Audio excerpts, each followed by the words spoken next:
I think what teaching does is it allows to recognize there's no way to permanently answer a question. I think in the 2000s there was a certain environment that produced certain ideas, but that's changing. And I think that working with people who are a generation younger than me to ask some of the same questions and questions that they have a slightly different investment in is illuminating. I'm Ryan Murphy. I'm an assistant professor of history and women's gender and sexuality studies, and I've been at Earlham for 2 years. I am from Minnesota, and I actually am from a liberal arts background. I was a student at Macalester College in Minnesota and actually taught in my alma mater. But I got a PhD in American Studies at the University of Minnesota, where I studied history of the global economy, labor, gender and sexuality. And I think that a lot of people might, at first, that might seem somewhat ironic in that I'm a contemporary scholar in the field of history.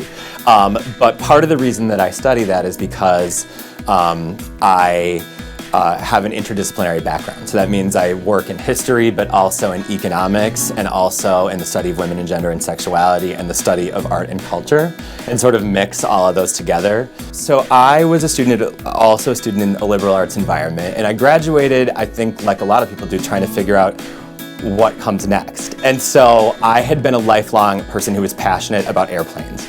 And it was just a thing that was inside me from my childhood. So I was in a political science senior seminar and just decided, okay, I'm gonna leave class today early and go and interview at United Airlines to be a flight attendant. I've always wanted to work in a kind of hands-on bricks and mortar core industry, both because I love airplanes, but also because I'm interested in the global economy and I'm interested in a labor-intensive, competitive industry.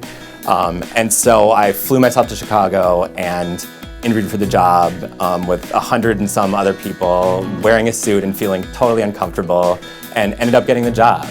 And so what I did then is move to San Francisco and just worked full-time for the first couple of years. I think what is most inspiring about this job is that I get my day-to-day life is that I get to look at what I think are the most interesting books, the most interesting works of art, the most interesting economic research that's come out in the last 100 years, pick that and work through it with other talented people, both my peers who are professors and also my students.